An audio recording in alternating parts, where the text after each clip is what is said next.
usarão da palavra Wanda Batista, da DRAPC, e José Coutinho, da Escola Superior Agrária do IPCB. Esta sessão será moderada por Ana Paula Nunes, do COTN. Bom dia a todos, sejam bem-vindos. Cabe-me a mim moderar aqui a sessão de fitossanidade, na qual temos a engenheira Wanda Batista, que técnica da DRAP Centro, que sempre trabalhou em proteção de culturas, proteção de plantas, com uma vasta experiência, quer associada aos avisos, quer à inspeção fitossanitária. Cabe-lhe, de facto, apresentar o plano nacional, portanto, para controle da drosófila, um pouco também de encontro ao desafio lançado, se bem se lembram, para os que estão aqui a assistir e que tiveram também em março em Viseu, a solicitação de que era necessário ver um plano que uniformizasse os critérios no controle da drosófila. Um pouco também no seguimento daquilo que são as preocupações em termos fitossanitários para a cultura dos mirtilos, temos ainda uma outra mosca que vai ser apresentada pelo professor Coutinho, docente da parte da proteção das culturas na Escola Superior Agrária de Castelo Branco, e com vasta experiência em termos de dípteros, quer em pronoides, nomeadamente cerejeira, mas também frutos secos e também em pomoides. Sendo que o trabalho que vai apresentar hoje está enquadrado ou insere-se num grupo operacional em que também está aproveito para fazer a referência, tem um póster lá fora sobre a monitorização que tem sido feita em diversos pontos a nível nacional no âmbito da drosófila, mas a praga hoje que ele vai apresentar é uma mosca que é um organismo de quarentena, que a engenheira Wanda também irá fazer essa menção, uma vez que ela também está contemplada no plano nacional, e que poderá ser de facto mais um problema que poderá atingir a cultura do mirtilo. Engenheira Wanda?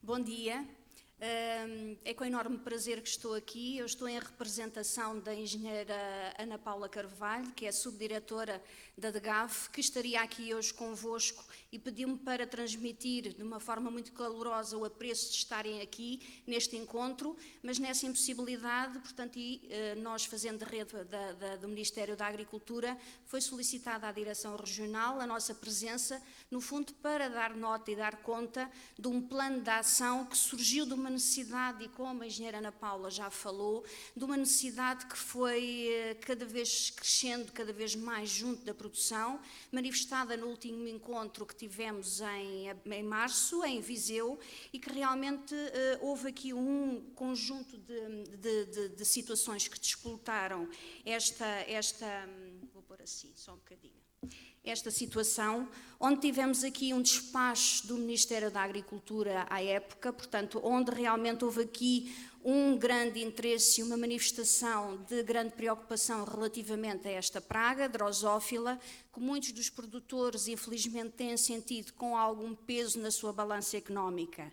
Portanto, no fundo, foi criado um grupo de trabalho desde então, orientado e coordenado pela DGAV, portanto, como a nossa Autoridade Fitossanitária Nacional, onde foram estabelecidas metas de ação, que no fundo passavam pela identificação das necessidades, particularmente a nível da investigação, porque muito trabalho desde 2014 tem sido feito no campo com os produtores, na proximidade, na tentativa de belar este problema, e no fundo a investigação aqui tem um peso e um peso precioso, no fundo para nos ajudar a compreender qual a dinâmica e a bioecologia da praga.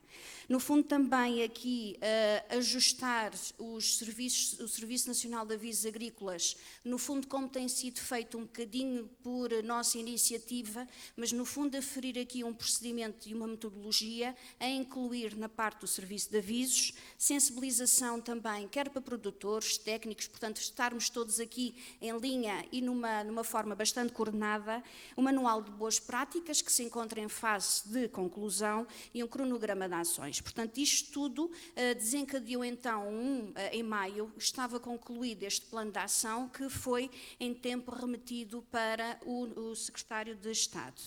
Portanto, estas são as entidades intervenientes e que formaram este grupo, que juntaram opiniões, juntaram ideias, partilharam conhecimento e saiu então este plano de ação que tem esta capa, tem este rosto. Não nos dedicamos só, obviamente, e pelas características da praga, por ser tão polífaga, etc., não nos debruçamos só, único e exclusivamente, numa cultura, nem no mirtilo, etc. Portanto, abrangemos aqui todas as culturas que, infelizmente, esta praga também ataca, portanto, que são muitas, e, portanto, construímos então este plano de ação, onde identificámos o que foi feito desde 2013, 2014, época em que começou a haver esta problemática crescente, praga que fazia já parte dos nossos planos de prospecção, mas que, face ao crescimento da cultura dos pequenos frutos, em particular na região centro, houve realmente aqui um crescendo da problemática.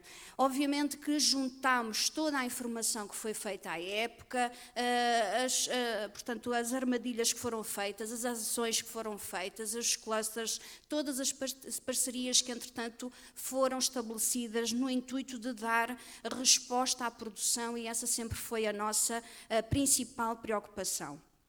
Continuam a ser desenvolvidos projetos, onde destacamos aqui o Fruit Fly Protect, o Competitive South Berries e a Prunus Phyto, onde no fundo todos eles focam não só, mas também esta questão da Drosophila Suzuki, bem como depois todo o complexo de moscas que não podemos de todo descurar. Também temos aqui uma grande componente da parte da investigação, no que diz respeito à Faculdade de Ciências da Universidade do Porto, TRAP Norte e UTAD, onde realmente nós sabemos já há algum tempo esta parte que os fatores abióticos, temperatura, umidade, são peças-chave em todo este processo. Nós já sabemos que quando há um período de precipitação ou de umidade, temperaturas no seu ótimo, vamos ter aqui um ataque de Drosophila Suzuki e, portanto, no fundo é tentar perceber como é que ela se movimenta, qual é o seu comportamento nas nossas condições, bem como não só na cultura, mas também nas culturas que estão adjacentes, nas bordaduras, porque a drosófila é capturada em N culturas, nos loureiros, etc., em tudo aquilo que podemos ter à nossa volta. E, portanto, no fundo, um dos pontos que também destacamos é a identificação dos inimigos naturais. São conhecidos os crisopídeos, os óreos, etc., mas também é importante quantificar e saber quais são os mais eficazes, onde realmente o nosso princípio base deve ser sempre a preservação dos existentes, não é? Portanto, é este que deve ser a filosofia dos conceitos da proteção integrada. Não identifiquei aqui, não elenquei aqui, mas no fundo também foram identificadas as linhas de investigação que estão a decorrer noutros países, portanto, e no fundo nós estamos a acompanhar a bom ritmo e muito portanto, um paralelismo é estabelecido com as linhas de trabalho também feitas noutros países. Portanto, no fundo, temos aqui também algumas linhas de trabalho de futuras que nós identificamos, porque o grupo considerou que eram metas a atingir, onde realmente qual é o comportamento na flora espontânea, porque é que ela se mantém durante todo o inverno abrigada em determinados refúgios que estão à nossa volta e às vezes, no fundo, a nossa cultura acaba por ter o impacto porque à nossa volta nós temos hospedeiros para a praga. Também consideramos importante e aqui implementar e consolidar a questão da metodologia da previsão, a previsão do risco, a previsão do aviso no aviso agrícola, portanto, que é base, uma das ferramentas, e já existem algumas metodologias baseadas em somatório de temperaturas, que não é fácil implementar devido ao ritmo e ao volume de gerações que esta praga tem. Contudo, consideramos que é uma linha de investigação que deve ser acarinhada. No fundo, também saber a sensibilidade da fertilização, nomeadamente do cálcio e do azoto. Há algumas manifestações neste sentido, por causa da dureza da epiderme, da polpa, etc. Portanto, são considerações que realmente também terão que ser cabimentadas.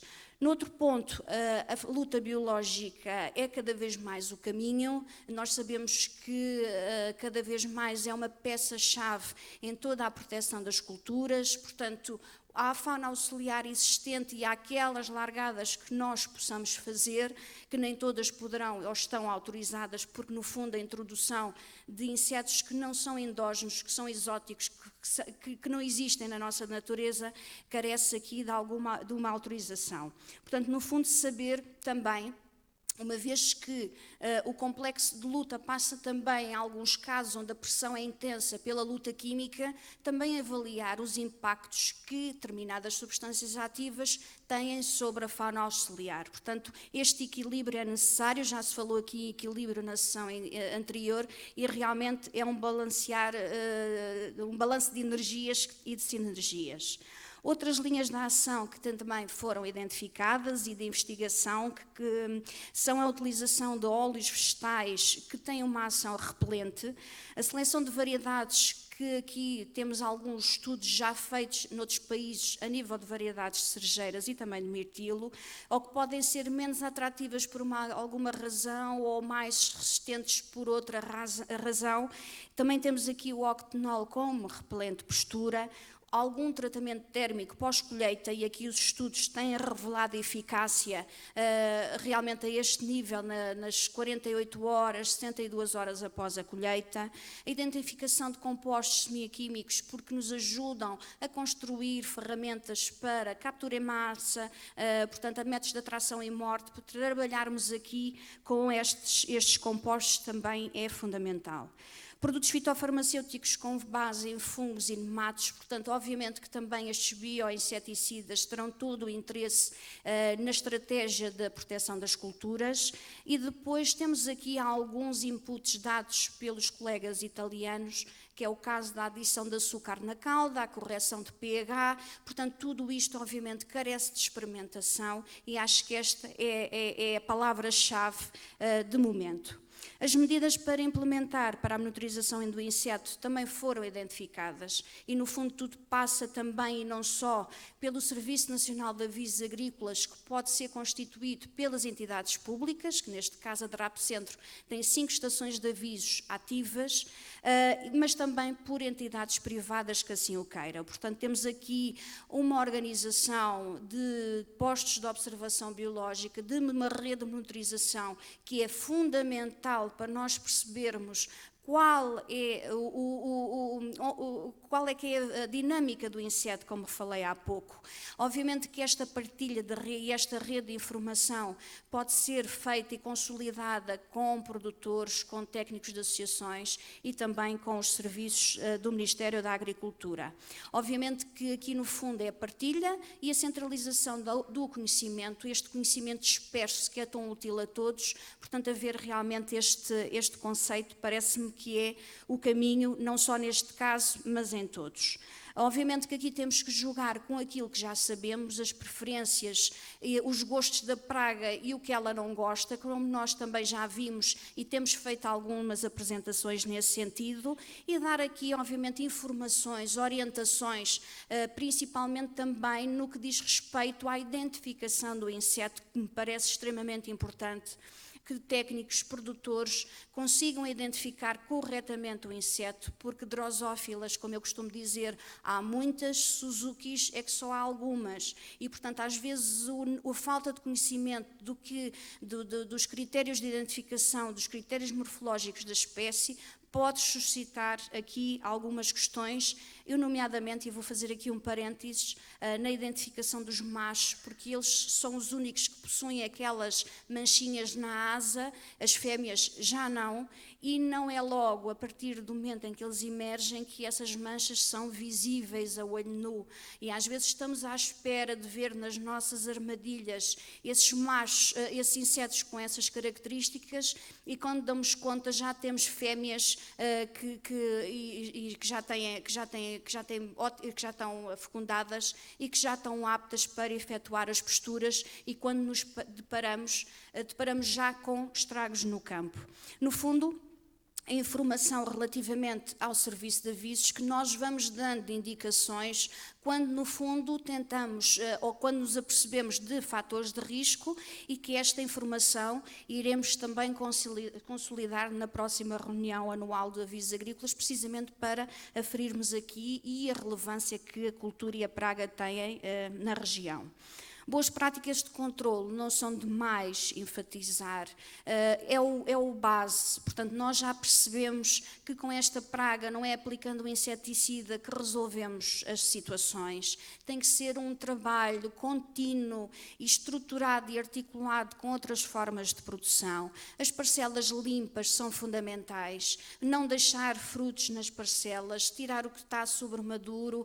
Sabemos que isto encarece e que vai aqui trazer um peso acrescido à questão da mão de obra, mas é fundamental, porque se ficarem na parcela, a praga vai continuar a ter condições para sobreviver. Nós temos tido este inverno, não, e há pouco vínhamos a comentar isso no trajeto, este ano não, porque temos estas condições de frio, mais desconfortáveis para a praga, mas contudo nos anos anteriores temos tido invernos e outonos extremamente amenos, e tudo o que fica na parcela é alvo de aumento populacional, e isto depois vai se traduzir para o ano seguinte. A controle do grau de umidade, que também é fundamental. Na apresentação anterior tivemos a questão da poda, da abertura, da entrada de luz, que também é bom para a produção, e aqui é excelente também para evitar que esta praga se abrigue, que encontre refúgios, tudo o que sejam as zonas mais encharcadas na parcela, alguma fuga, alguma ruptura a nível do circuito de água. Portanto, tudo isso tem que ser debelado, porque já sabemos que essas condições, se são as favoráveis, ela acaba por ficar e por permanecer. E mais uma vez a questão do controle da vegetação. Portanto, o controle da vegetação, tudo aquilo que foi dito é fundamental também. A gestão e eliminação dos hospedeiros, portanto, obviamente não vamos eliminar e pôr tudo o que está à volta, mas gerir, saber, pôr armadilhas também para identificar, saber se lá está o hospedeiro, portanto, a praga ou não. Portanto, fazer esta gestão é extremamente importante. Colheita seletiva e com maior frequência, também aqui temos a questão da mão de obra, mas julgo que nesta situação compensa o esforço e compensa aqui trazermos aqui este input à exploração. E a manutenção das variedades polinizadoras, temos algumas situações, no caso das cerejeiras, normalmente florescem mais cedo, ficam os frutos, não são apanhados, portanto tudo aquilo é uma fonte de atrair também o inseto para as nossas parcelas. Medidas culturais e preventivas são fundamentais e nunca, e aqui vou frisar essa situação, nunca escolher só um método de proteção, articular entre todos, não descurando obviamente esta questão. Ações futuras, o Manual de Boas Práticas para o Controlo da Drosophila Suzuki, que está em conclusão, que não vai só agregar Drosophila Suzuki, mas também Ceratitis capitata e Bractocera dorsalis, que vai ser alvo da apresentação seguinte. Ações de formação, no fundo aqui é para uniformizar conhecimento, identificação da praga, etc. Partilha, conhecimento, uma estratégia conjunta.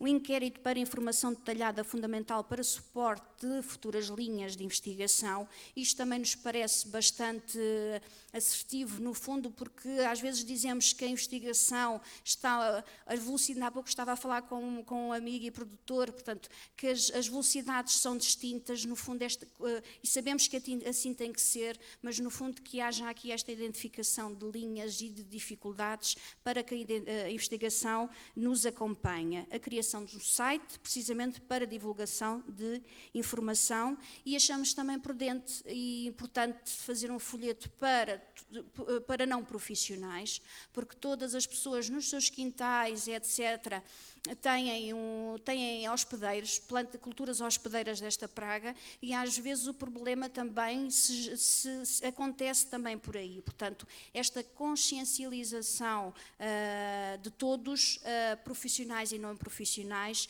é extremamente importante. Passemos então para não estender-me no tempo, já estou, mas não posso deixar de referir também o Programa de Prospeção Oficial para a Arctocera dorsalis. É mais uma praga que aí vem, portanto nós temos, já está listada na lista A1 e A2 da EPO, portanto faz parte da nossa estratégia de monitorização e de plano de prospecção desde 2016 que nós a acompanhamos no território nacional e até à data não houve registro.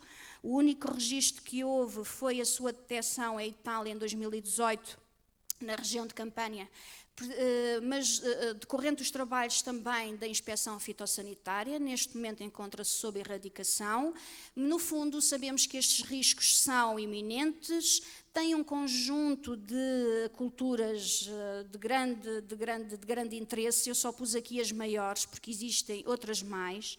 No fundo, a EFSA publicou este ano um documento que estima que a distância máxima da dispersão natural é na ordem dos 7 km, mas sabemos que o trazer frutos contaminados, as importações, etc., acresce também um risco relativamente a esta praga, oriunda do Sudeste Asiático, mas entretanto já está mais que dispersa, como viram no diapositivo anterior.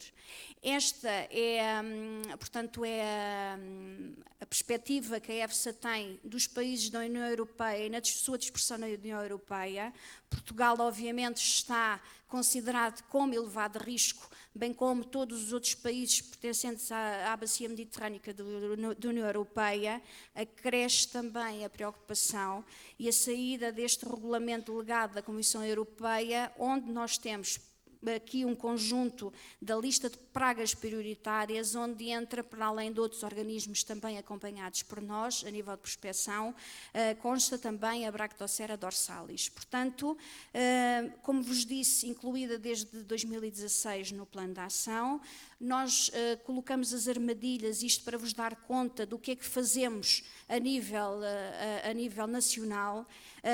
Colocamos as armadilhas prioritariamente em plantas de citrinos, porque é a cultura prioritária, também prunos e piros, mas mais citrinos, em centrais e locais de processamento de fruta, portos e aeroportos. Portanto, esta é a distribuição que temos por todas as drapes das armadilhas colocadas, onde temos aqui um total de número de locais da ordem dos 100, ultrapassa os 100, onde realmente são os inspectores fitossanitários a nível nacional que fazem este trabalho de monitorização, mas obviamente que aqui a partilha do nosso conhecimento, dizendo que até ao momento não foi registado, mas o alerta também no sentido para que todos possamos estar atentos e estar conscientes dos futuros riscos que podem afetar a cultura do mirtilo e outras tantas, porque cada vez mais estas pragas são extremamente polífagas. Muito obrigada.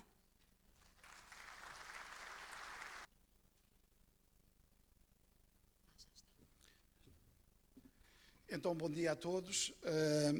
Eu vou então falar aqui um pouco da Bractocera dorsalis, que a colega Wanda já foi adiantando algumas coisas e então, como também já estamos um pouco atrasados, vou saltar algumas daqueles aspectos que a colega Wanda já referiu. Bom, portanto, esta é uma espécie da lista A1 das espécies de quarentena, que é uma espécie que são as espécies que não estão ainda cá instaladas, mas podem vir a estar. Esta espécie tem várias sinonímias, portanto, quando fazemos a pesquisa, está-se a chegar à conclusão que várias espécies que se pensavam que eram espécies diferentes são a mesma espécie de um complexo Bractocera dorsalis, com diferentes variantes regionais. O nome comum é conhecido em português por mosca oriental das frutas. A Comissão Europeia, em 1 de agosto, com referência a 14 de outubro deste ano, fez uma listagem dos organismos prioritários mais nocivos para as culturas na comunidade europeia, dentro das quais está também listada a Bractocera dorsalis. Bom, aqui temos a área de distribuição. Ela é uma espécie do Sudeste Asiático, está principalmente atualmente distribuída no Sudoeste Asiático e em África há relativamente poucos anos, com algumas introduções na Europa e América.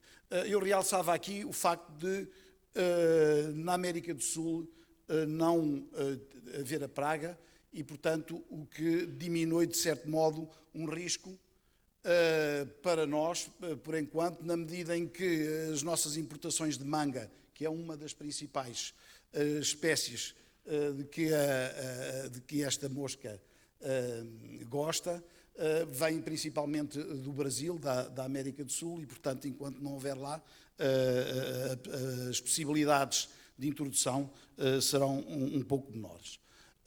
No entanto, ela está em Cabo Verde. Nós temos muitas pessoas de Cabo Verde que vêm, que fazem regularmente este percurso Cabo Verde-Portugal, especialmente a região de Lisboa, e quanto a mim, será talvez a mais forte possibilidade de introdução cá em Portugal, será através dos frutos que vêm nas malas e que passam no aeroporto.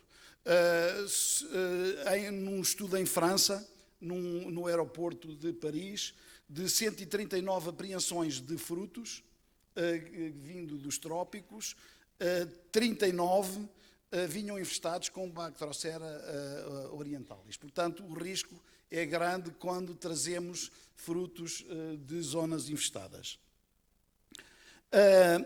Bom, ela está ali limitada, ali no Sahel, precisamente porque aqui o deserto do Saara e toda esta zona muito seca do norte da África tem impedido que ela tenha migrado naturalmente para norte.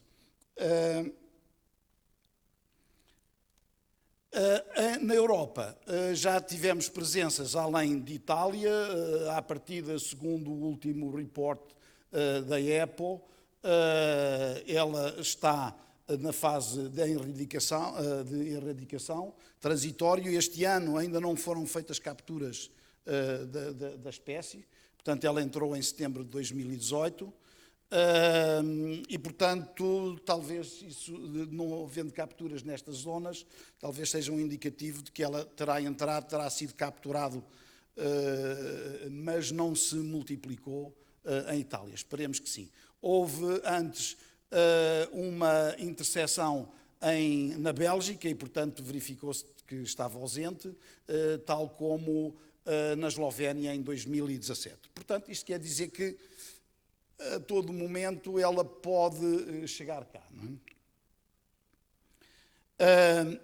Dentro dos hospedeiros, dividem-se em hospedeiros principais e menores. Temos como hospedeiros principais que nós temos cá no nosso clima temperado, sobretudo a laranja, e, portanto, que é a maior preocupação desta espécie é no sul e nas laranjas. Também os diospírios e a néspera são hospedeiros principais. Dentro dos hospedeiros menores, temos um conjunto vasto de espécies onde ela se consegue desenvolver.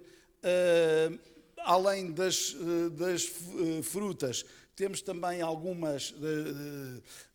temos também abóbora, pepino e outras que podem aumentar muito as possibilidades, pimento, piripiri, melancia, a possibilidade de desenvolvimento. Também o tomate, a maçã, o pêssego e o abacate, inclusivamente a erva moira, são espécies onde a Bactrocera dorsalis foi encontrada. Portanto, ela é uma mosca muito parecida com a mosca da azeitona, é uma prima da mosca da azeitona, com tamanho e formato, com as asas transparentes. Relativamente à morfologia, é também muito parecida com a Ceratitis capitata. Aqui temos uma larva num limão e aqui as larvas. Portanto, o ciclo biológico é muito semelhante à mosca do Mediterrâneo e, portanto, não me vou perder aqui. No entanto, gostava de falar aqui de alguns aspectos da ecologia da espécie, porque isso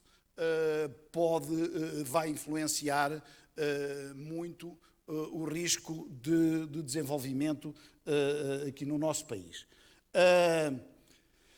Quanto ao stress, portanto, ela é uma mosca de locais dos trópicos, de sítios quentes, ao contrário da Drosophila Suzuki, e isso pode ser uma vantagem para nós. Portanto, o stress devido ao frio é o principal fator limitante na zona norte do Mediterrâneo, e isso pode ser, aqui assim, mesmo no nosso país, à medida que nós vamos subindo, geograficamente, o risco será menor devido ao facto da espécie não aguentar muito o frio. Quanto ao stress devido ao calor, ela é de climas quentes e, portanto, não tem grande problema, tal como não tem problema com umidade. Portanto, ela gosta de calor e umidade. Mas já tem problemas devido à secura, não é? E, portanto, ela não é tolerante à secura. E, portanto, isto podem ser fatores que vêm que nos podem ajudar. A monitorização está a ser feita, ela é feita com armadilhas do tipo McPhail, com o atrativo metileugenol, que captura muitos indivíduos, de maio a dezembro em espécies hospedeiras. Portanto, esta monitorização está a ser feita em Portugal pela DGAV, como já foi referido, pela colega Wanda, e no projeto Fruit Fly Protec, onde nós temos uma distribuição de armadilhas por todo o país, desde o Algarve à Cerejeira, na Soalheira, portanto, perto do Fundão. Não é? E, portanto, temos armadilhas para monitorizar eventuais entradas.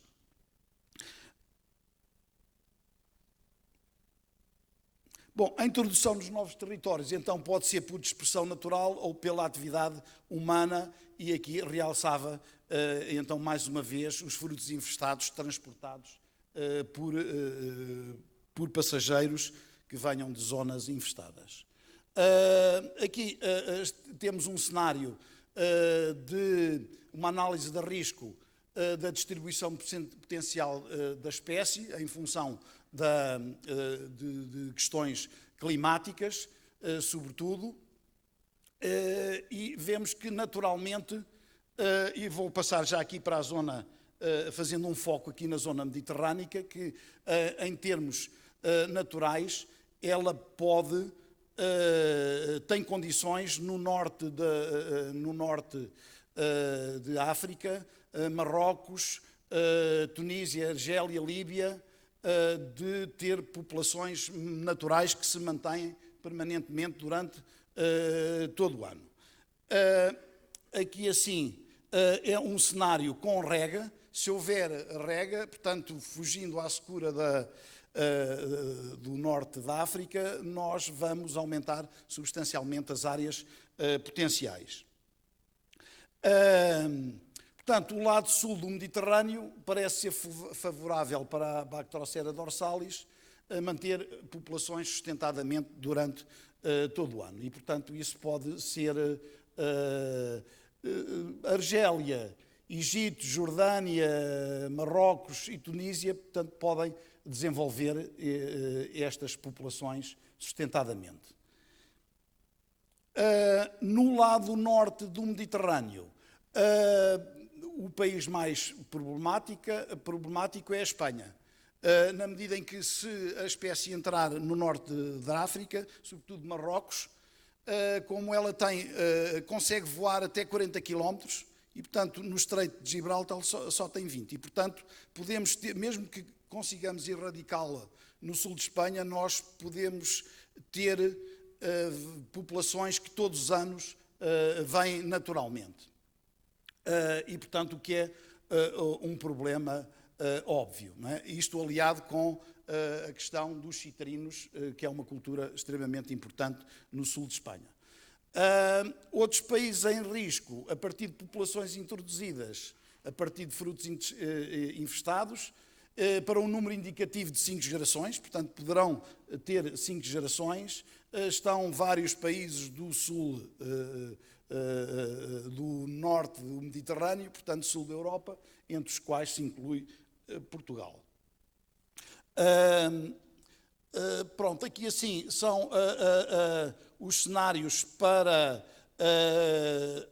o desenvolvimento de várias gerações. Este é o cenário para 6 ou mais gerações, onde temos ali a Espanha como sendo um local propício ao desenvolvimento desta espécie.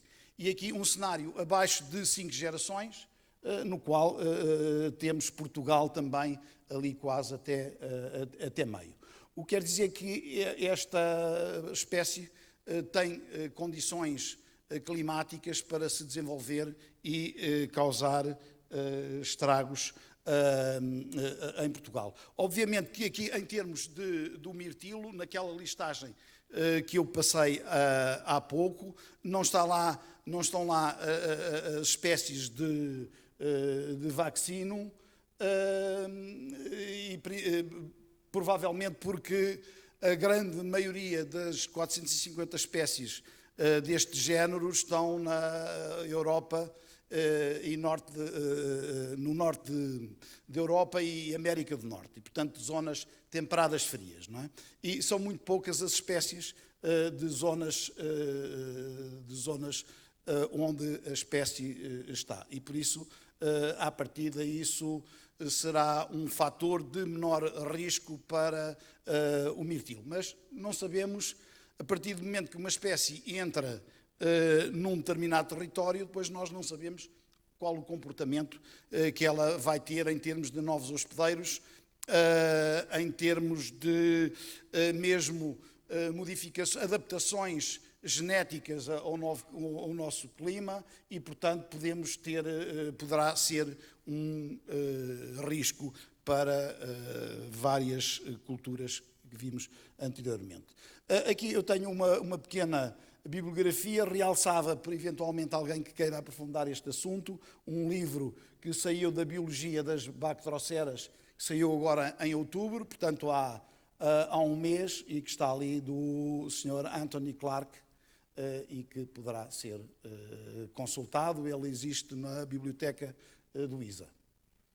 Pronto, e aqui realçava aqui em termos de bibliografia e de pesquisa dos trabalhos da EPO e do CABI.